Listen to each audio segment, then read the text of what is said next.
அனைவருக்கும் வணக்கம். Welcome to the channel educational hotspot. So last வீடியோவில் என்ன பார்த்தோன்னா 12ஆம் வகுப்பு லெசன் 1 அதில் இந்திய அரசமைப்பு அப்படிங்கிற லெசன் பார்த்தோம். ஓகேங்களா? இன்றைக்கி என்ன பார்க்க போகிறோன்னா அதில் 2வது லெசன் இருக்குது இல்லைங்களா, சட்டமன்றம். அதிலிருந்து ஒரு 30 கேள்விகள் பார்க்கலாம். ஸோ ரொம்ப முக்கியமான ஒரு லெசனுங்க. நாடாளுமன்ற செயல்பாடுகள் பற்றி ரொம்ப டீட்டெயில்டாக அதில் கொடுத்துருப்பாங்க. ஸ்டாண்டர்டாக ஒரு 30 கேள்விகள் எடுத்திருக்கேன். ஓகேங்களா? டெஸ்ட் கொஸ்டின் அட்டன் பண்ணுங்கள்.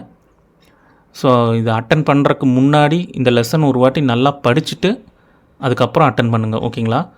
ஓகே, வாங்க ஃபஸ்ட் கொஸ்டின் போகலாம். பாருங்கள், பொருந்தாத ஒன்றை தேர்வு செய்க. பொருந்தாத ஒன்றை தேர்வு செய்க. பாருங்கள், ஆப்ஷன்ஸ்: இந்திய நாடாளுமன்றம், தேசிய சட்டமன்றம், ஒன்றிய சட்டமன்றம், சட்டமன்ற பேரவை. ஸோ இதில் எது பொருந்தாத ஒரு சொல்? ஆன்சர் பண்ணுங்கள். ஸோ கொஸ்டின்ஸ் பார்த்தீங்கன்னா ஈஸி, மீடியம், ஹார்ட் அந்த ரேஞ்சில் தான் இருக்கும். ஸோ கொஞ்சம் பேசிக்கான கொஸ்டினும் நிறையா எடுத்திருக்கேன். ஓகேங்களா? ஓகே, ஆன்சர் பண்ணுங்கள். பொருந்தாத ஒன்றை தேர்வு செய்க. இந்திய நாடாளுமன்றம், தேசிய சட்டமன்றம், ஒன்றிய சட்டமன்றம், சட்டமன்ற பேரவை. இதுக்கான ஆன்சர் ஆப்ஷன் டி. ஓகேங்களா? சட்டமன்ற பேரவை. அப்போது இந்திய நாடாளுமன்றம், தேசிய சட்டமன்றம், ஒன்றிய சட்டமன்றம் இந்த மூணுமே ஒரே இது தான். அந்த நாடாளுமன்றம், அந்த பாராளுமன்றம் அப்படிங்கிற ஒரே சொல்லத்தான் குறிக்கிறது இந்த 3 ஆப்ஷனும். ஓகேங்களா? அப்போ இந்தியாவோட அனைத்து முடிவுகளும் எடுக்கக்கூடிய ஒரு உயர்ந்த அமைப்பு தான் இந்த நாடாளுமன்றம். ஓகேங்களா? சட்டமன்ற பேரவை அப்படிங்கிறது மாநிலத்தோடு தொடர்புடைய அமைப்பு. ஓகேங்களா? ஸோ அப்போ பொருந்தாத ஒன்று எதுன்னா ஆப்ஷன் டி, சட்டமன்ற பேரவை. 2வது கேள்வி பாருங்கள். மத்திய அரசால் நேரடியாக ஆட்சி செய்யப்படும் ஒன்றிய ஆளுகைக்குட்பட்ட பகுதிகளில் சட்டமன்றம் இல்லாத பகுதி எது? கொஸ்டின் கவனமாக பாருங்கள். மத்திய அரசால் நேரடியாக ஆட்சி செய்யப்படும் ஒன்றிய ஆளுகைக்குட்பட்ட பகுதிகளில் சட்டமன்றம் இல்லாத பகுதி எது? ஆப்ஷன்ஸ் பாருங்கள்: டெல்லி, சண்டிகர், புதுச்சேரி, ஜம்மு அண்ட் காஷ்மீர். ஆன்சர் பண்ணுங்கள்.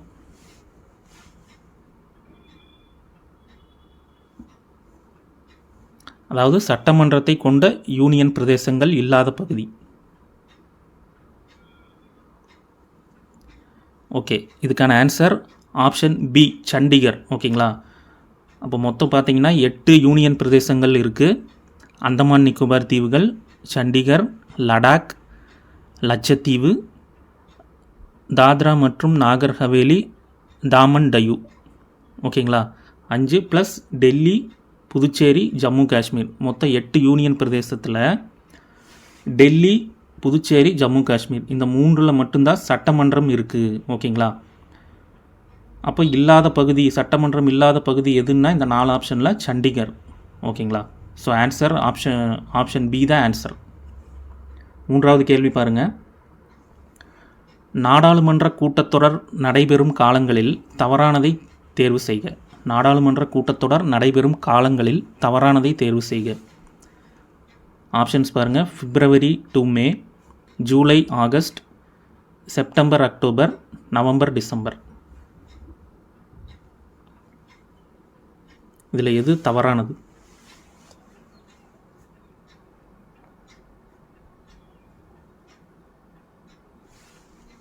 ஓகே, இதுக்கான answer option C, September October தான் தவறானது. ஓகேங்களா? பிப்ரவரி மே பட்ஜெட் கூட்டத்தொடர், ஜூலை ஆகஸ்ட் மழைக்கால கூட்டத்தொடர், நவம்பர் டிசம்பர் குளிர்கால கூட்டத்தொடர். ஓகேங்களா?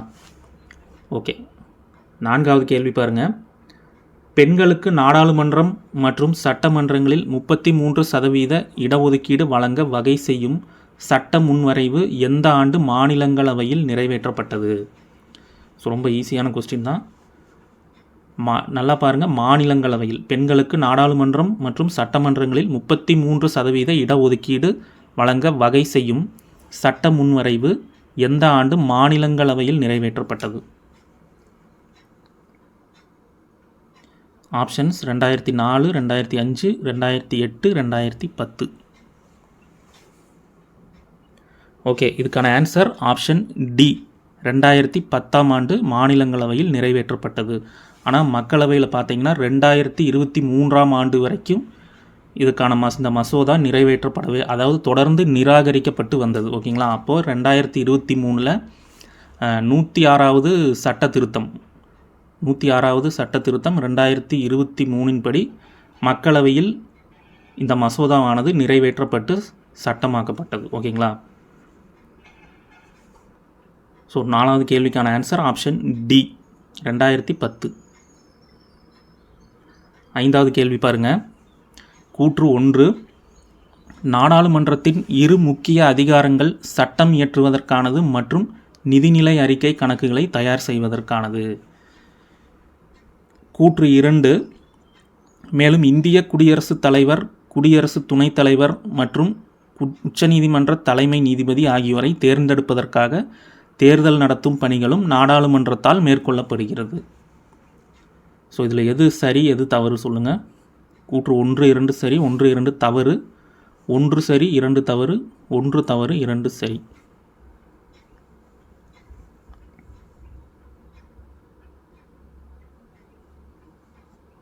ஓகே, இதுக்கான ஆன்சர் ஆப்ஷன் ஏ. கூற்று 1, 2 இரண்டுமே சரியானது தான். ஓகேங்களா. நாடாளுமன்றத்தின் இரு முக்கிய அதிகாரங்கள் சட்ட அதிகாரம், நிதிநிலை நிதி அதிகாரம், சட்ட அதிகாரம் நிதி அதிகாரம்னு படிச்சிருப்போம். ஸோ அதுதான் சட்டம் இயற்றுவதற்கானது மற்றும் நிதிநிலை அறிக்கை கணக்குகளை தாக்கல் செய்வதற்கான, கணக்குகளை தயார் செய்வதற்கானது. அதே மாதிரி இந்திய குடியரசுத் தலைவர், குடியரசு துணைத் தலைவர் மற்றும் உச்சநீதிமன்ற தலைமை நீதிபதி ஆகியோரை தேர்ந்தெடுப்பதற்காக தேர்தல் நடத்தும் பணிகளும் நாடாளுமன்றத்தால் மேற்கொள்ளப்படுகிறது. ஓகேங்களா. ஸோ இதுக்கான ஆன்சர் ஆப்ஷன் ஏ. கூற்று 1, 2 இரண்டுமே சரியானது தான். 6வது கேள்வி பாருங்கள். மக்களவை, மாநிலங்களவை கூட்டத்தொடர்களை நடத்த மொத்த உறுப்பினர்களின் எண்ணிக்கையில் குறைந்தபட்சம் எத்தனை பங்கு எண்ணிக்கை இருக்க வேண்டும்? மக்களவை மற்றும் மாநிலங்களவை கூட்டத்தொடர்களை நடத்த மொத்த உறுப்பினர்களின் எண்ணிக்கையில் குறைந்தபட்சம் எத்தனை பங்கு எண்ணிக்கை இருக்க வேண்டும்? 10ல் 1 பங்கு, 6ல் 1 பங்கு, 3ல் 2 பங்கு, 4ல் 1 பங்கு. ஆன்சர் பண்ணுங்கள்.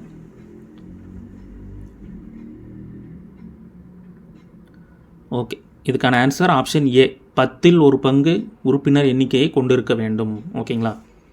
7வது பாருங்கள். மாநிலத்தின் எத்தனை சட்டமன்ற தொகுதிகள் அடங்கியது ஒரு நாடாளுமன்ற தொகுதி? இது ரொம்ப பேசிக்கான ஒரு கொஸ்டின். மாநிலத்தின் எத்தனை சட்டமன்ற தொகுதிகள் அடங்கியது ஒரு நாடாளுமன்ற தொகுதியாகும்? 3, 4, 5, 6. ஆன்சர் பண்ணுங்கள்.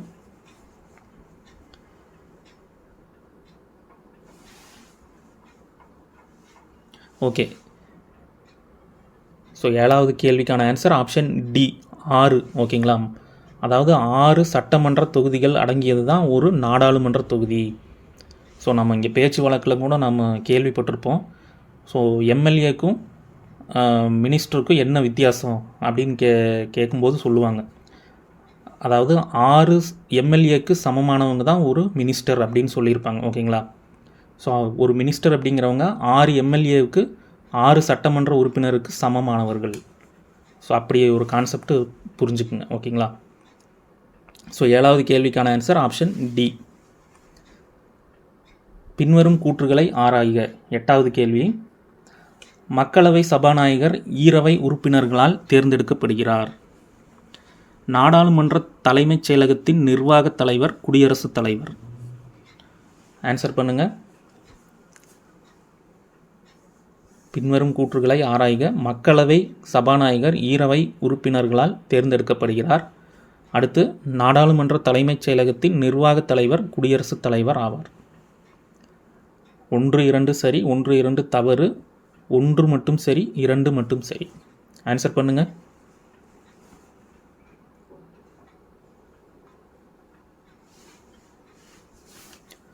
ஓகே, இதுக்கான ஆன்சர் ஆப்ஷன் பி 1, 2 தவறு. 2 கூற்றுகளுமே தவறு. பாருங்கள், மக்களவை சபாநாயகர் ஈரவை உறுப்பினர்களால் தேர்ந்தெடுக்கப்படுகிறார்னு இருக்குது. ஸோ மக்களவை சபாநாயகர் மக்களவை உறுப்பினர்களால் மட்டுமே தேர்ந்தெடுக்கப்படுகிறார். ஓகேங்களா. நோட் பண்ணிக்கங்க. அடுத்து, நாடாளுமன்ற தலைமைச் செயலகத்தின் நிர்வாகத் தலைவர் குடியரசுத் தலைவர் கிடையாதுங்க, சபாநாயகர். ஓகேங்களா. நாடாளுமன்ற தலைமைச் செயலகத்தின் நிர்வாகத் தலைவர் சபாநாயகர் ஆவார். ஓகேங்களா. ஸோ அதுதான் ஆன்சர். ஸோ இதுக்கான சரியான விடை ஆப்ஷன் பி 1, 2 தவறு. 9வது கேள்வி பாருங்கள். சபாநாயகரின் கடமைகளுள் தவறானதை தேர்வு செய்க. சபாநாயகரின் கடமைகளுள் தவறானதை தேர்வு செய்க. ஆப்ஷன்ஸ் பாருங்கள். உறுப்பினர்கள் கேள்விகள் எழுப்ப அனுமதி வழங்குவது. அவருடைய சபாநாயகரின் கடமைகள். உறுப்பினர்கள் கேள்விகள் எழுப்ப அனுமதி வழங்குவது. ஆட்சேபனைக்குரிய குறிப்புகளை பதிவேட்டில் இருந்து நீக்குவது. அவையின் விதிமுறைகளை மீறும் உறுப்பினர்களை பதவி நீக்கம் செய்வது. குடியரசுத் தலைவர் உரைக்கு நன்றி தெரிவிக்கும் தீர்மானத்தை முன்மொழிவது. ஸோ இதில் எது தவறான கூற்று?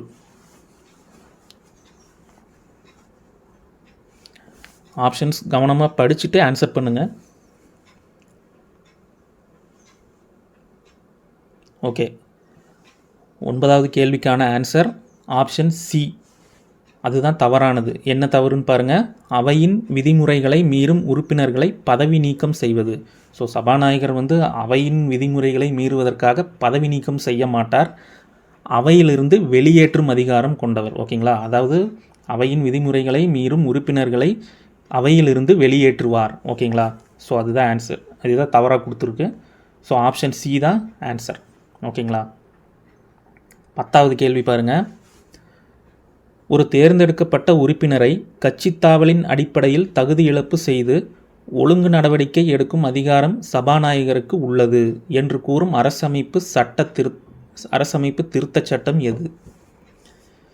ஒரு தேர்ந்தெடுக்கப்பட்ட உறுப்பினரை கட்சித்தாவலின் அடிப்படையில் தகுதி இழப்பு செய்து ஒழுங்கு நடவடிக்கை எடுக்கும் அதிகாரம் சபாநாயகருக்கு உள்ளது என்று கூறும் அரசமைப்பு திருத்தச் சட்டம் எது? 50வது சட்ட திருத்தம் 1984, 52வது சட்ட திருத்தம் 1985, 54வது சட்ட திருத்தம் 1986, 56வது சட்ட திருத்தம் 1987. ஸோ இது எது சரின்னு பாருங்கள்.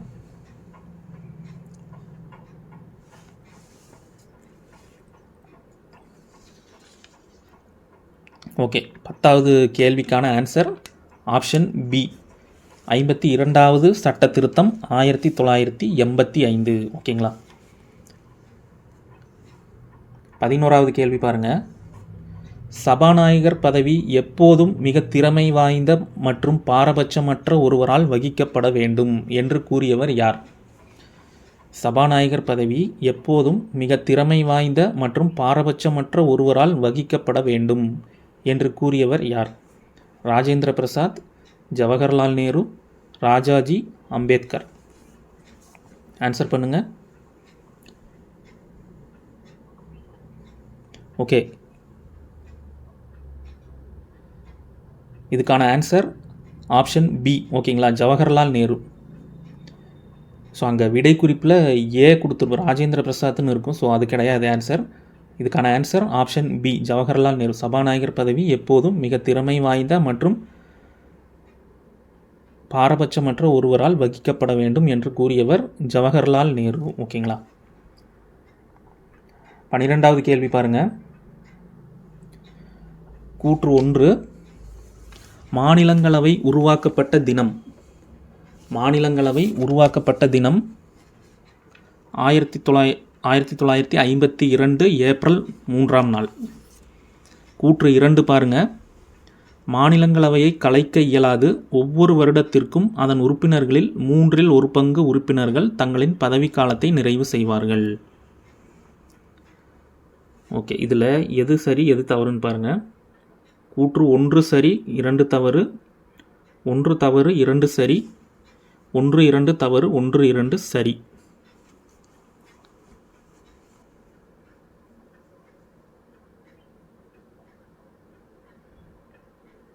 ஓகே, ஆன்சர் பண்ணுங்கள்.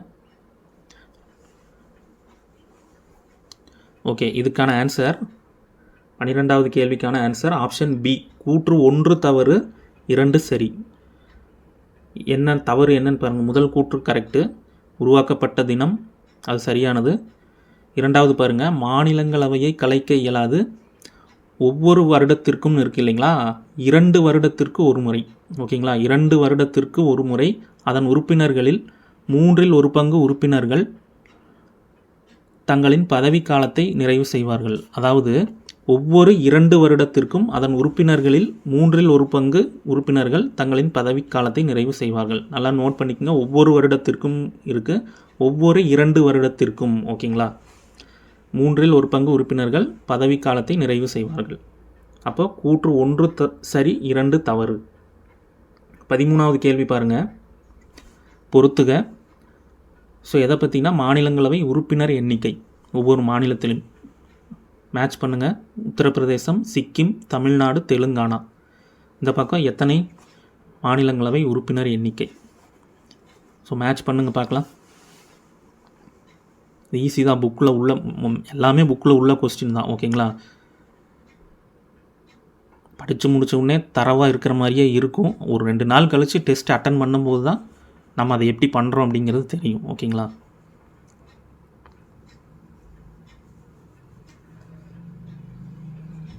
ஓகே, இதுக்கான ஆன்சர் 13வது கேள்வி ஆப்ஷன் சி. பாருங்கள், பிசிஏடி அந்த வரிசை சரி. பாருங்கள் என்னென்னு பாருங்கள். உத்தரப்பிரதேசம் மாநிலங்களவை உறுப்பினர் எண்ணிக்கை 31, சிக்கிம் 1, தமிழ்நாடு 18 உறுப்பினர்கள், தெலுங்கானா 7. ஓகேங்களா? ஸோ ஆப்ஷன் சி தான் ஆன்சர். 14வது கேள்வி பாருங்கள். ஆப்ஷன் ஏ பாருங்கள். கொஸ்டின் பாருங்கள். மாநிலங்களவை செயல்பாடுகளில் தவறானதை தேர்வு செய்க. மாநிலங்களவை செயல்பாடுகளில் தவறானதை தேர்வு செய்க. பாருங்கள், குடியரசு துணைத் தலைவர் மாநிலங்களவையின் அலுவல் வழி தலைவராக இருப்பார். குடியரசு துணைத் தலைவர் மாநிலங்களவையின் அலுவல் வழி தலைவராக இருப்பார். பணம், நிதி சம்பந்தமான முன்வரைவுகளை தவிர்த்து ஏனைய முன்வரைவுகள் அனைத்தும் மாநிலங்களவையில் விவாதிக்கலாம்.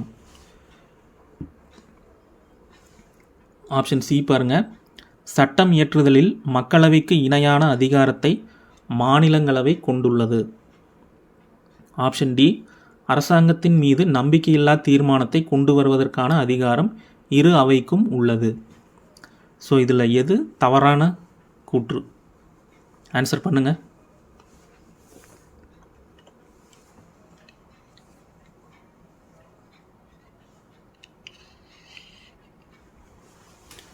ஓகே, 14வது கேள்விக்கான ஆன்சர் ஆப்ஷன் டி. அரசாங்கத்தின் மீது நம்பிக்கையில்லா தீர்மானத்தை கொண்டு வருவதற்கான அதிகாரம் மக்களவைக்கு மட்டுமே உண்டு. ஓகேங்களா? மாநிலங்களவை இரு அவைக்கும் இருக்குது. ஸோ மக்களவைக்கு மட்டுமே அந்த அதிகாரம் உண்டு. ஓகேங்களா? ஸோ 14வது கேள்விக்கு ஆப்ஷன் டி தான் ஆன்சர். மற்ற 3 சரியானது. 15வது கேள்வி பாருங்கள். நாடாளுமன்ற ஈரவைகள் தொடர்பான பின்வரும் கூற்றுகளில் சரியானதை தேர்வு செய்க. நாடாளுமன்ற ஈரவைகள் தொடர்பான பின்வரும் கூற்றுகளில் சரியானதை தேர்வு செய்க. ஆப்ஷன் ஏ, குடியரசு துணைத் தலைவரின் பதவி நீக்க தீர்மானம் மக்களவையால் மட்டுமே துவக்க முடியும். ஒரு சிறப்பு பெரும்பான்மையின் மூலம் குடியரசு துணைத் தலைவரை மக்களவை பதவி நீக்கம் செய்கிறது. அதை சாதாரண பெரும்பான்மை மூலம் மேலவை, அதாவது மாநிலங்களவை ஏற்றுக்கொள்கிறது. ஆப்ஷன் சி பாருங்கள். மாநிலங்களவை நிதிநிலை அறிக்கை திட்டத்தின் மீது விவாதம் நடத்தலாம், ஆனால் அதற்கான வாக்கெடுப்பில் பங்கு பெற முடியாது. ஆப்ஷன் டி, அமலில் உள்ள தேசிய அவசர நிலை நீக்கும் தீர்மானம் ஈரவைகளிலும் அறிமுகப்படுத்தப்பட்டு ஏற்றுக்கொள்ளப்படும். ஸோ இதில் எது சரியான கூற்றுன்னு பாருங்கள்.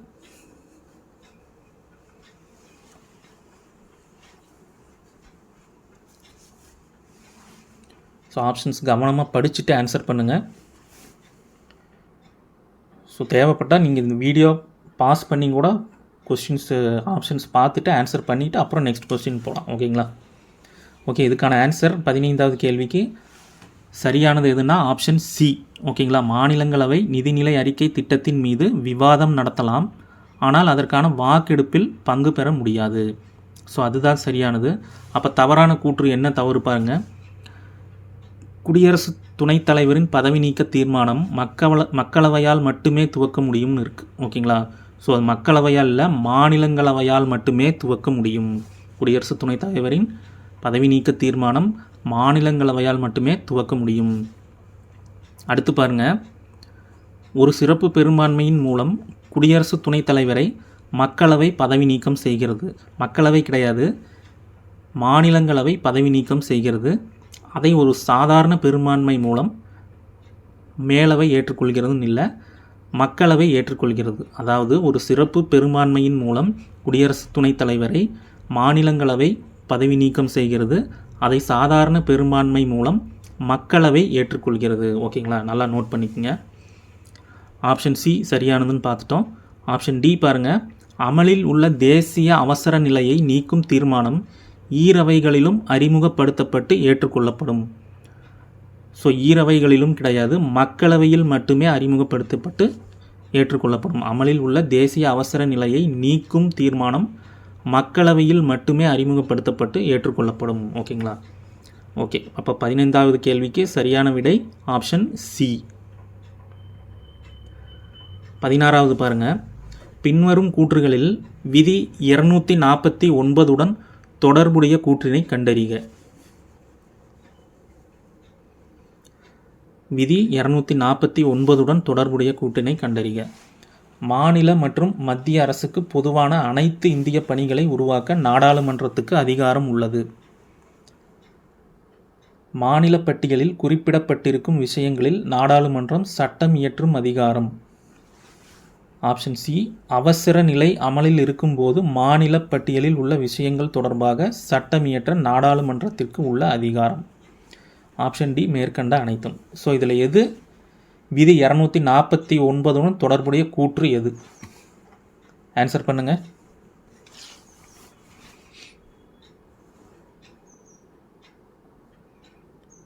ஓகே, இதுக்கான ஆன்சர் 16வது கேள்விக்கான ஆன்சர் ஆப்ஷன் பி. ஓகேங்களா, ஸோ அதுதான் விதி 249 தொடர்புடைய கூற்று.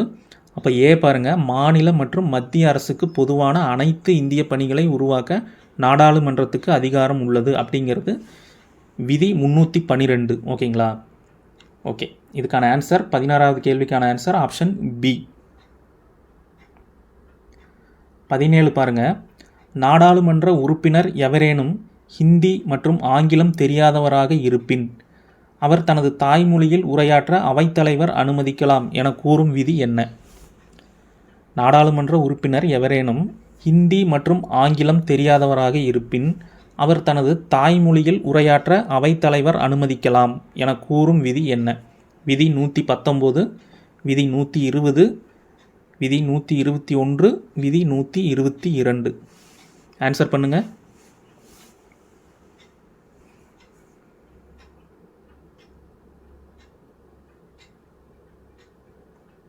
ஓகே, இதுக்கான ஆன்சர் ஆப்ஷன் பி, விதி 120. ஓகேங்களா, ஸோ அது என்ன விதி 120 என்ன சொல்லுதுன்னா, நாடாளுமன்றத்தின் அலுவலக மொழியானது இந்தி மற்றும் ஆங்கிலம் அப்படின்னு தான் சொல்லுது. அப்போது இன்னொரு விதியும் இருக்கு என்னன்னா, அதுதான் இந்த கேள்வி. நாடாளுமன்ற உறுப்பினர் இந்தி மற்றும் ஆங்கிலம் தெரியாதவராக இருந்தாலும் அவர் தனது தாய்மொழியில் உரையாற்ற அவைத்தலைவர் அனுமதிக்கலாம் அப்படிங்கிற ஒரு விதியையும் அப்படிங்கிற ஒரு கூற்றையும் இந்த விதி முன்வைக்குது. ஓகேங்களா, ஸோ ஆன்சர் ஆப்ஷன் பி, விதி 120. 18 பாருங்கள், இந்திய நாடாளுமன்றம் இயற்றும் சட்ட முன்வரைவுகளின் பல்வேறு நிலையினை சரியான காலவரிசைப்படுத்துக. இந்திய நாடாளுமன்றம் இயற்றும் சட்ட முன்வரைவுகளின் பல்வேறு நிலையினை சரியான காலவரிசைப்படுத்துக.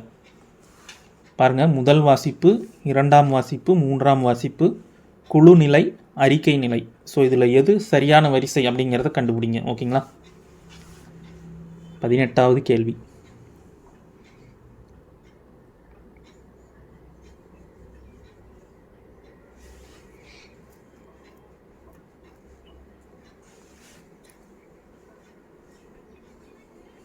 ஓகே, இதுக்கான ஆன்சர் ஆப்ஷன் சி. பாருங்கள், முதல் வாசிப்பு, 2ஆம் வாசிப்பு, அடுத்து குழு நிலை, அறிக்கை நிலை, அடுத்து 3ஆம் வாசிப்பு. ஓகேங்களா, ஸோ ஆப்ஷன் சி 1, 2, 4, 5, 3. ஓகேங்களா, இந்த வரிசைப்படி தான் வரும். ஓகே, ஸோ இது ரொம்ப முக்கியமான கேள்விங்க, நல்லா பார்த்து வச்சுக்கோங்க. ஓகேங்களா, 19வது கேள்வி பாருங்கள், தனிநபர் சட்ட முன்வரைவு தொடர்பான கூற்றுகளில் தவறான கூற்றுகளை தேர்வு செய்யவும். தனிநபர் சட்ட முன்வரைவு தொடர்பான கூற்றுகளில் தவறான கூற்றுகளை தேர்வு செய்யவும். மக்களவை சபாநாயகருக்கோ அல்லது மாநிலங்களவை தலைவருக்கோ 1 மாதம் முன்பே தெரிவிக்க வேண்டும். மக்களவை சபாநாயகருக்கோ அல்லது மாநிலங்களவை தலைவருக்கோ 1 மாதம் முன்பே தெரிவிக்க வேண்டும். இது தனிநபர் சட்ட முன்வரைவு தொடர்பான கூற்றுகள். கவனமாக பாருங்கள். ரெண்டாவது, தனிநபர் சட்ட முன்வரைவு என்பது அமைச்சரவையிலோ நிர்வாகத்திலோ உறுப்பினராக இருக்கும் நாடாளுமன்ற உறுப்பினர் ஒருவரால் முன்மொழியப்படுவதாகும்.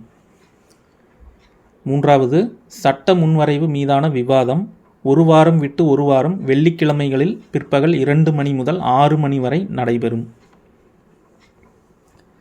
நான்காவது, ஆளும் கட்சி மற்றும் எதிர்க்கட்சிகளைச் சேர்ந்த எவரும் நிதி சார்ந்த தனிநபர் முன்வரைவு கொண்டு வரலாம். ஓகே, இந்த ஆப்ஷன்ஸ் நல்லா பார்த்துக்குங்க. இதுக்கான ஆன்சர் கீழே இருக்குது. 1, 2 தவறு, 3, 4 தவறு, 1, 3 தவறு, 2, 4 தவறு. ஸோ ஆன்சர் பண்ணுங்கள். தவறான கூற்று தான் கேட்டிருக்காங்க. ஓகேங்களா? ஸோ வீடியோ தெரியுதா உங்களுக்கு? ஓகே, கவனமாக படிச்சுட்டு ஆன்சர் பண்ணுங்கள். ஓகே, இதுக்கான ஆன்சர் ஆப்ஷன் டி. ஓகேங்களா? 2, 4 தவறு. ஆப்ஷன் 2, 4 தவறு. பாருங்கள், மக்களவை சபாநாயகருக்கோ அல்லது மாநிலங்களவை தலைவருக்கோ 1 மாதம் முன்பே தெரிவிக்க வேண்டும். இது சரியானது. ஸோ 2 பாருங்கள், தனிநபர் சட்ட முன்வரைவு என்பது அமைச்சரவையிலோ நிர்வாகத்திலோ உறுப்பினராக இருக்கும்னு இருக்கு இல்லைங்களா? உறுப்பினராக இல்லாத நாடாளுமன்ற உறுப்பினர் ஒருவரால் முன்மொழியப்படுவதாகும். தனிநபர் சட்ட முன்வரைவு என்பது அமைச்சரவையிலோ நிர்வாகத்திலோ உறுப்பினராக இல்லாத நாடாளுமன்ற உறுப்பினர் ஒருவரால் முன்மொழியப்படுவதாகும். ஸோ இதுதான் கரெக்டான ஆன்சர். உறுப்பினராக இல்லாத நாடாளுமன்ற உறுப்பினர் அப்படின்னு வரணும். ஓகேங்களா? மூன்றாவது சரியான, சட்ட முன்வரைவு மீதான விவாதம் 1 வாரம் விட்டு 1 வாரம் வெள்ளிக்கிழமைகளில் பிற்பகல் 2 மணி முதல் 6 மணி வரை நடைபெறும். இது சரியானது. நான்காவது பாருங்கள், ஆளும் கட்சி மற்றும் எதிர்க்கட்சிகளைச் சேர்ந்த எவரும் நிதி சார்ந்த தனிநபர் முன்வரைவு கொண்டு வரலாம். நல்லா பாருங்கள், ஆளும் கட்சி மற்றும் எதிர்க்கட்சிகளைச் சேர்ந்த எவரும் தனிநபர் சட்ட முன்வரைவுகளை கொண்டு வரலாம். ஆனால் நிதி சார்ந்த தனிநபர் சட்ட முன்வரைவுகளை கொண்டு வர முடியாது. ஓகேங்களா? ஸோ இதுதான் ஆன்சர். ஸோ 2வது 4வது தவறானது. ஓகேங்களா? 2, 4 தவறு. ஆப்ஷன் டி தான் ஆன்சர். அடுத்த கேள்வி பாருங்கள், 20வது கேள்வி. மத்திய மற்றும் மாநில அரசுகள் சட்டம் இயற்றுவதற்கான அதிகாரங்கள் தெளிவாக வரையறுக்கப்பட்டுள்ள இடம். மத்திய மற்றும் மாநில அரசுகள் சட்டம் இயற்றுவதற்கான அதிகாரங்கள் தெளிவாக வரையறுக்கப்பட்டுள்ள இடம். அட்டவணை 3, அட்டவணை 5, அட்டவணை 7, அட்டவணை 9. இது ஈஸியான கேள்வி தான். ஆன்சர் பண்ணுங்கள்.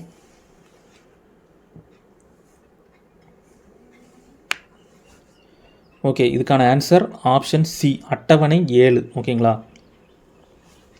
அதாவது மத்திய மாநில அரசுகளின் அதிகார பகிர்வு பற்றி கூறும் அட்டவணை. ஸோ 20க்கு ஆப்ஷன் சி.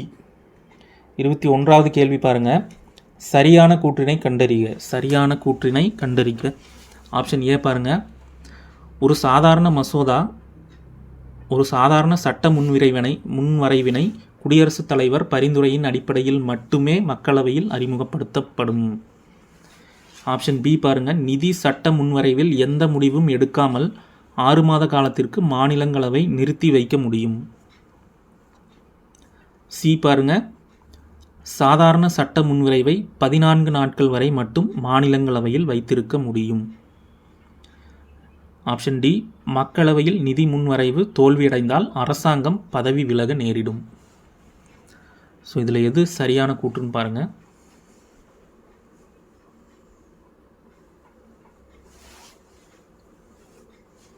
ஓகே, 21வது கேள்விக்கான ஆன்சர் ஆப்ஷன் டி, மக்களவையில் நிதி முன்வரைவு தோல்வியடைந்தால் அரசாங்கம் பதவி விலக நேரிடும். இதுதான் சரியான கூற்று. ஸோ மற்ற ஆப்ஷன்ஸ் பாருங்கள். ஏ பாருங்கள், ஒரு சாதாரண சட்ட முன்வரைவினை குடியரசுத் தலைவர் பரிந்துரையின் அடிப்படையில் மட்டுமே மக்களவையில் அறிமுகப்படுத்த முடியும். அதாவது சாதாரண சட்ட முன்வரைவினை அறிமுகப்படுத்த குடியரசுத் தலைவர் பரிந்துரை தேவையில்லை. ஓகேங்களா, நல்லா நோட் பண்ணிக்கங்க. சாதாரண சட்ட முன்வரைவினை அறிமுகப்படுத்த குடியரசுத் தலைவர் பரிந்துரை தேவையில்லை. அப்போ நிதி சட்ட முன்வரைவுனா கம்பல்சரி குடியரசுத் தலைவரோட பரிந்துரை தேவைப்படுது. ஓகேங்களா. ஆப்ஷன் பி பாருங்கள். நிதி சட்ட முன்வரைவில் எந்த முடிவும் எடுக்காமல் 6 மாத காலத்திற்கு மாநிலங்களவை நிறுத்தி வைக்க முடியும். ஸோ இது 6 மாத காலத்திற்கு கிடையாது, மாநிலங்களவையால் 14 நாட்களுக்கு மட்டுமே நிறுத்தி வைக்க முடியும். நோட் பண்ணிக்கங்க. ஆப்ஷன் சி பாருங்கள். சாதாரண சட்ட முன்வரைவை 14 நாட்கள் வரை மட்டும் மாநிலங்களவையில் வைத்திருக்க முடியும். ஸோ சாதாரண சட்ட முன்வரைவை 6 மாதங்களுக்கு மாநிலங்களவையில் நிறுத்தி வைக்க முடியும். ஓகேங்களா. ஸோ இதை அப்படியே மாற்றி ஆப்ஷன் பிசி அப்படியே மாற்றி கொடுத்துருக்கேன். ஓகேங்களா. ஸோ அப்போ ஆப்ஷன் டி தான் சரியான பதில். 22வது கேள்வி பாருங்கள். அரசமைப்பின் பெரும் எண்ணிக்கையிலான சட்ட விதிகள் நாடாளுமன்றத்தின் ஈரவைகளில் தனிப்பெரும்பான்மை மூலம் திருத்தி அமைக்கப்படலாம் என்று கூறும் அரசமைப்பின் விதி என்ன? அரசமைப்பின் பெரும் எண்ணிக்கையிலான சட்ட விதிகள் நாடாளுமன்றத்தின் ஈரவைகளில் தனிப்பெரும்பான்மை மூலம் திருத்தி அமைக்கப்படலாம் என்று கூறும் அரசமைப்பின் விதி என்ன? விதி 368B, விதி 368, விதி 371A, விதி 367. ஸோ ஆன்சர் பண்ணுங்கள். ஓகே, இதுக்கான ஆன்சர் ஆப்ஷன் பி, விதி 368. ஓகேங்களா.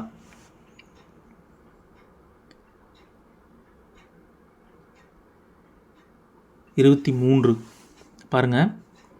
நாடாளுமன்றத்தில் தனி பெரும்பான்மை மூலம் மேற்கொள்ளப்படும் அரசமைப்பு திருத்தச் சட்டங்களில் பொருந்தாததை தேர்வு செய்க. கொஸ்டின் நல்லா பாருங்கள். நாடாளுமன்றத்தில் தனி பெரும்பான்மை மூலம் மேற்கொள்ளப்படும் அரசமைப்பு திருத்தச் சட்டங்களில் பொருந்தாததை தேர்வு செய்க. ஃபஸ்ட்டு பாருங்கள்.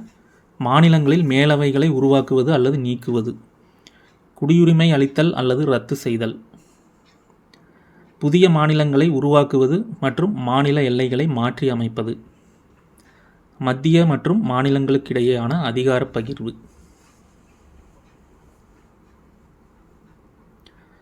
ஸோ தனிப்பெரும்பான்மை, சிறப்பு பெரும்பான்மை, அதே மாதிரி சிறப்பு பெரும்பான்மையுடன் மாநிலங்களின் அனைத்து மாநிலங்களின் ஒப்புதல், அதாவது 50% மாநிலங்களின் ஒப்புதல் அப்படின்னு 3 வகையாக இருக்குது இல்லைங்களா. ஸோ அதில் தனிப்பெரும்பான்மை மூலம் மேற்கொள்ளப்படும் திருத்தச் சட்டங்களில் பொருந்தாதது எது அப்படின்னு கேட்டிருக்கு. ஓகே, இதுக்கான ஆன்சர் ஆப்ஷன் சி, 1 மற்றும் 4. ஓகேங்களா. பொருந்தாதது எதுனா 1 மற்றும் 4. அப்போ 2, 3 தனி பெரும்பான்மை மூலம் மேற்கொள்ளப்படும் அரசியலமைப்பு திருத்தச் சட்டம், குடியுரிமை அளித்தல் அல்லது ரத்து செய்தல், புதிய மாநிலங்களை உருவாக்குவது மற்றும் மாநில எல்லைகளை மாற்றி அமைப்பது. இதுக்கெல்லாம் தனிப்பெரும்பான்மை, நாடாளுமன்றத்தில் தனிப்பெரும்பான்மையே போதுமானது. அப்போது மாநிலங்களில் மேலவைகளை உருவாக்குவது அல்லது நீக்குவது. ஸோ இதை பற்றி கூறும் விதி பார்த்திங்கன்னா 169வது விதி. ஓகேங்களா. ஸோ அப்போது அதுக்கு மாநிலங்களின் ஒப்புதல் தேவைப்படுகிறது.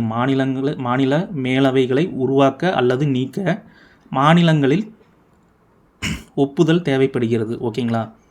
ஸோ அது தனிப்பெரும்பான்மை மூலம் நிறைவேற்ற முடியாது. அடுத்து 4வது கூற்று பாருங்கள். மத்திய மற்றும் மாநிலங்களுக்கு இடையேயான அதிகார பகிர்வு. ஸோ இதுவும் பார்த்திங்கன்னா அதாவது சிறப்பு பெரும்பான்மை மற்றும் மாநிலங்களின் ஒப்புதல் 50%க்கு மேல் மாநிலங்களின் ஒப்புதல் தேவைப்படுகிறது. ஓகேங்களா. அப்போது ஆப்ஷன் 1, 4 பொருந்தாதது. ஓகேங்களா. 23க்கு ஆன்சர் ஆப்ஷன் சி. 24வது கேள்வி பாருங்கள். மாநில சட்டமன்றங்கள் குறித்து விளக்கும் அரசமைப்பு பகுதி மற்றும் விதிகள் என்ன? மாநில சட்டமன்றங்கள் குறித்து விளக்கும் அரசமைப்பு பகுதி மற்றும் விதிகள். பகுதி 5, பகுதி 6, பகுதி 4, பகுதி 11. ஸோ இது ஈஸியான கொஸ்டின் தான்.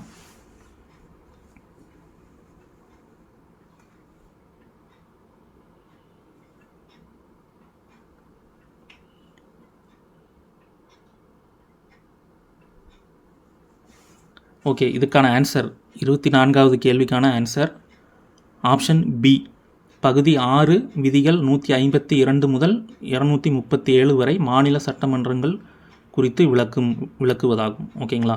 ஸோ பகுதி 5 வந்து மத்திய அரசாங்கம் குறித்து விளக்கம். பகுதி 4 டிபிஎஸ்பி, ஓகேங்களா, அரசு நெறிமுறை கோட்பாடுகள். பகுதி 11 மத்திய மாநில உறவுகள் பற்றி கூறும் விதிகள்.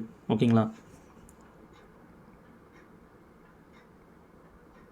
25வது கேள்வி பாருங்கள். ஆளுநர் தொடர்பான கூற்றுகளில் சரியான கூற்றினை தேர்வு செய்க. ஸோ மோஸ்ட்லி இந்த லெசனில் வெறும் கூற்றுகள் தான் அதிகமாக இருக்கும். ஓகேங்களா. நிறையா அந்த செயல்பாடுகள் ஒவ்வொரு லோக்சபா, ராஜ்யசபா, ஆளுநர், குடியரசுத் தலைவர் அவர்களுடைய செயல்பாடுகள் தான் நிறையா பாயிண்ட் வைஸாக இருக்கும். ஓகேங்களா. ஸோ அதனால தான் வெறும் கூற்றுகளாகவே இருக்குது.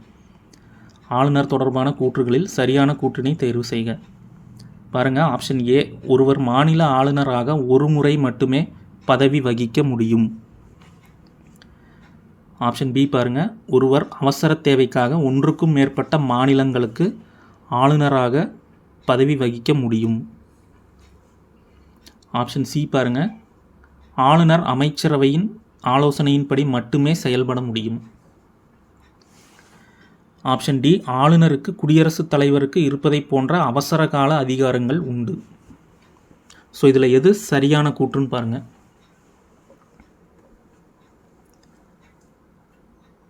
ஓகே, ஆன்சர் பண்ணிட்டீங்களா? இதுக்கான ஆன்சர் ஆப்ஷன் சி. சி இல்லைங்க, 25வது கேள்விக்கு ஆப்ஷன் பி தான் ஆன்சர். ஒருவர் அவசர தேவைக்காக ஒன்றுக்கும் மேற்பட்ட மாநிலங்களுக்கு ஆளுநராக பதவி வகிக்க முடியும். ஸோ இதுதான் சரியான கூற்று. ஸோ அது கூறும் சட்ட திருத்தம் பாருங்கள், 7வது சட்ட திருத்தம் 1956 படி ஒருவர் ஒன்றுக்கும் மேற்பட்ட மாநிலங்களுக்கு ஆளுநராக பதவி வகிக்க முடியும் அப்படின்னு அந்த 7வது சட்ட திருத்தம் 1956 சொல்லுது. ஓகேங்களா. ஸோ ஆப்ஷன் பி தான் ஆன்சர். அப்போ மற்ற ஆப்ஷன் பாருங்கள், ஒருவர் மாநில ஆளுநராக ஒரு முறை மட்டுமே பதவி வகிக்க முடியும். இது தவறான கூற்று. ஒரு முறை இல்லை, எத்தனை முறை வேண்டுமானாலும் பதவி வகிக்கலாம். ஓகேங்களா. ஆப்ஷன் சி பாருங்கள், ஆளுநர் அமைச்சரவையின் ஆலோசனையின்படி மட்டுமே செயல்பட முடியும். ஸோ அப்படி அந்த மாதிரி கிடையாது. அதாவது அமைச்சரவையின் ஆலோசனையின்படி தான் செயல்பட முடியும். ஆனாலும் சில எதிர்பாராத சந்தர்ப்பங்களில் ஆளுநர் அமைச்சரவை ஆலோசனையின்றி செயல்படலாம். ஸோ அதாவது சில விருப்புரிமை அதிகாரங்கள் அப்படின்லாம் சொல்லுவாங்க. ஓகேங்களா. ஸோ அதன்படி சில எதிர்பாராத சந்தர்ப்பங்களில் ஆளுநர் அமைச்சரவை ஆலோசனையின்றி செயல்படலாம். ஓகேங்களா. ஸோ அது அதனால் அது தவறானது. ஆப்ஷன் டி, ஆளுநருக்கு குடியரசுத் தலைவருக்கு இருப்பதை போன்ற அவசர கால அதிகாரங்கள் உண்டு. ஸோ அவசர கால அதிகாரங்கள் ஆளுநருக்கு கிடையாது. ஓகேங்களா. ஓகே, அப்போ ஆன்சர் 25க்கு ஆப்ஷன் பி தான் ஆன்சர். ஓகேங்களா. 26வது கேள்வி பாருங்கள், பொறுத்துக. விதி 163 கீழ் 1, விதி 164 கீழ் 1, விதி 120. ஸோ இந்த சைடு ஆளுநருக்கு அமைச்சரவை ஆலோசனை, முதலமைச்சர் ஆளுநரால் நியமனம், நாடாளுமன்ற அலுவல் மொழி. ஸோ இதை ஆன்சர் பண்ணுங்கள், ரொம்ப ஈஸி தான்.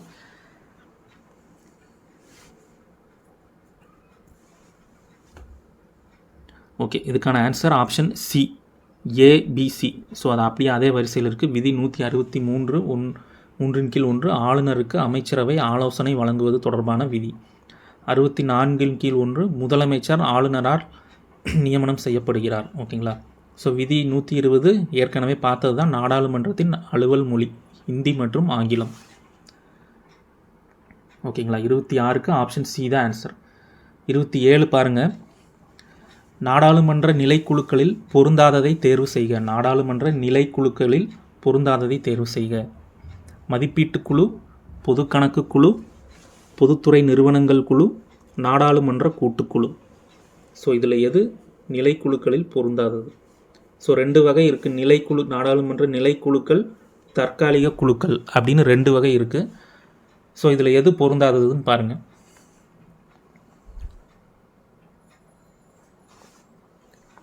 ஓகே, 27வது கேள்விக்கான ஆன்சர் ஆப்ஷன் டி, நாடாளுமன்ற கூட்டுக்குழு. ஓகேங்களா. ஸோ இந்த நாடாளுமன்ற கூட்டுக்குழுங்கிறது ஒரு தற்காலிக குழு. ஸோ அது என்ன சொல்லுது அப்படின்னா, இந்திய அரசின் துறைகளில் நடைபெற்ற நிதி முறைகேடுகள் குறித்து விரிவாக விசாரித்து நாடாளுமன்றத்துக்கு அறிக்கை அளிக்கும். ஸோ அதுதான் நாடாளுமன்ற கூட்டுக்குழு. ஸோ இது வந்து ஒரு தற்காலிக குழு. இதன் அறிக்கை சமர்ப்பித்தவுடன் இந்த குழு கலைக்கப்படும். ஓகேங்களா. ஸோ மற்ற மூன்றும் வந்து நிரந்தர குழு. ஓகேங்களா. மதிப்பீட்டுக்குழு. மதிப்பீட்டுக்குழு என்னென்னா ஆண்டு வரவு செலவு திட்டத்தில் உள்ள உத்தேச வரவு செலவுகளை ஆய்வு செய்கிறது. நல்லா நோட் பண்ணிக்கங்க. மதிப்பீட்டுக்குழு ஆண்டு வரவு செலவு திட்டத்தில் உள்ள உத்தேச வரவு செலவுகளை ஆய்வு செய்கிறது. அடுத்து பொது கணக்கு குழு. பொது கணக்கு குழு வந்து நாடாளுமன்ற முடிவுப்படி பொதுப்பணம் நாடாளுமன்றத்தின் முடிவுப்படி தான் பொதுப்பணம் செலவிடப்படுகின்றன என்பதை கண்காணிக்கும் ஒரு அமைப்பு. அதுதான் பொது கணக்கு குழு. ஓகேங்களா. இது வந்து சிஏஜி அறிக்கையை ஆராய்ந்து நாடாளுமன்றத்திடம் அறிக்கையை சமர்ப்பிக்கிறது. ஓகேங்களா. பொதுத்துறை நிறுவனங்கள் குழு அது பொதுத்துறை நிறுவனங்களின் செலவுகளை சரிபார்த்தல். ஓகேங்களா. ஸோ இந்த ஃபஸ்ட்டு 3 ஆப்ஷன் ஏபிசியும் வந்து பார்த்திங்கன்னா நிரந்தர குழு. ஆப்ஷன் டி நாடாளுமன்ற கூட்டுக்குழுங்கிறது தற்காலிக குழு. ஓகேங்களா. ஸோ அப்போ இதில் நிலைக்குழுக்களில் பொருந்தாதது எதுன்னா ஆப்ஷன் டி. ஃபஸ்ட்டு 3 நிரந்தர குழு, 4வது தற்காலிக குழு. ஓகேங்களா. 28வது கேள்வி பாருங்கள். உச்சநீதிமன்ற மற்றும் உயர்நீதிமன்ற நீதிபதிகளை பதவி நீக்கம் செய்யும் முறை எவ்வாறு அழைக்கப்படுகிறது? உச்சநீதிமன்றம் மற்றும் உயர்நீதிமன்ற நீதிபதிகளை பதவி நீக்கம் செய்யும் முறை எவ்வாறு அழைக்கப்படுகிறது? பதவி விலகல், பதவி நீக்கம், கண்டன தீர்மானம், இடைநீக்கம். இதில் எது சரின்னு பாருங்கள்.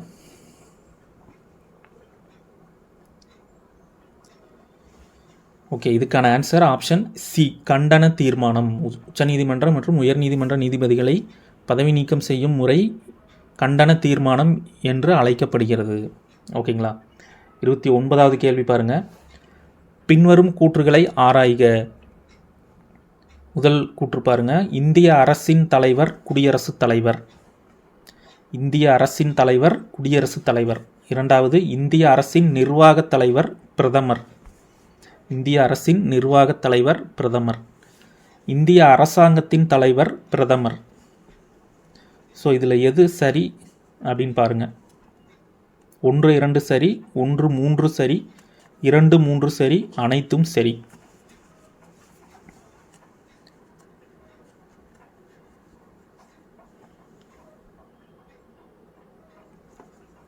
ஓகே, இதுக்கான ஆன்சர் ஆப்ஷன் பி, 1, 3 சரியானது.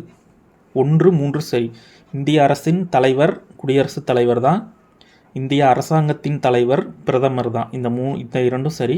இரண்டாவது பாருங்கள், இந்திய அரசின் நிர்வாகத் தலைவர் பிரதமர். ஸோ இந்திய அரசாங்கத்தின் நிர்வாகத் தலைவர்னால் பிரதமர்னு கொடுக்கலாம்.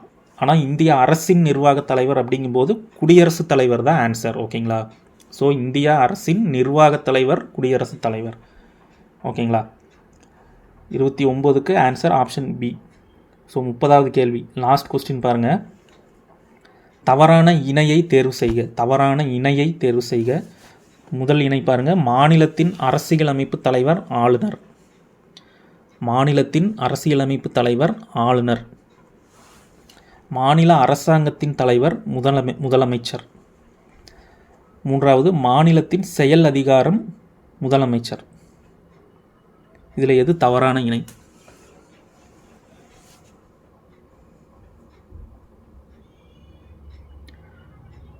ஓகே, இதுக்கான ஆன்சர் ஆப்ஷன் டி, 3 மட்டும்தான் தவறானது. பாருங்கள், மாநிலத்தின் செயல் அதிகாரம் ஆளுநரிடம் மட்டுமே உள்ளது. ஓகேங்களா. அதாவது அரசமைப்பு சட்டப்படி மாநிலத்தின் செயல் அதிகாரம் ஆளுநரிடம் உள்ளது. ஸோ முதலமைச்சர் மற்றும் அவரின் அமைச்சரவை ஆலோசனைப்படி ஆளுநர் செயல்படுகிறார். ஆனாலும் மாநிலத்தின் செயல் அதிகாரம் அரசியலமைப்பு விதிகளின்படி ஆளுநரிடம் மட்டுமே உள்ளது. ஓகேங்களா. ஸோ 3வது ஆப்ஷன் தவறானது. ஆப்ஷன் டி தான் ஆன்சர். 1, 2 சரி. மாநிலத்தின் அரசியலமைப்பு தலைவர் ஆளுநர், அரசாங்கத்தின் தலைவர் முதலமைச்சர். ஓகேங்களா. ஸோ 30 கேள்வி பார்த்துருக்குறோம். ஸோ வீடியோ ரொம்ப யூஸ்ஃபுல்லாக இருந்திருக்குன்னு நம்புகிறேன். ஸோ எப்படி கீ ஆன்சர் கீழே இருக்குது பாருங்கள். ஸோ இதில் எவ்வளோ கேள்வி ரைட்டாக இருக்குங்கிறத கமெண்ட்டில் சொல்லுங்கள். ஸோ நம்ம கண்டினியூஸாக இந்த 12th புக்கில் இருக்கிற இந்த அரசியலமைப்பு லெசன்ஸை கம்ப்ளீட்டாக நம்ம பார்த்துடலாம். ஓகேங்களா, 2 லெசன் முடிச்சிருக்கோம். ஸோ 2மே ரொம்ப முக்கியமான லெசன். நான் அடுத்து வரிசையாக என்னென்ன லெசன் இருக்கோ அது எல்லாமே பார்த்துடலாம். ஓகேங்களா, அரசியலமைப்பு சிலபஸ் படி என்னென்ன லெசன்ஸ் இதில் கவர் ஆகுதோ அது எல்லாமே 12th புக்கிலேருந்து பார்த்துடலாம். ஓகேங்களா, ஸோ இந்த வீடியோ தொடர்ந்து பாருங்கள். பிடிச்சிருந்தால் லைக் பண்ணுங்கள், அதே மாதிரி ஷேர் பண்ணுங்கள். ஸோ பார்க்குறவங்க இந்த வீடியோ சப்ஸ்கிரைப் பண்ணுங்கள், அப்போ தான் எனக்கும் ஒரு மோட்டிவேஷனாக இருக்கும். ஓகேங்களா, ஓகே, அடுத்த வீடியோவில் சந்திக்கலாம். தேங்க்யூ.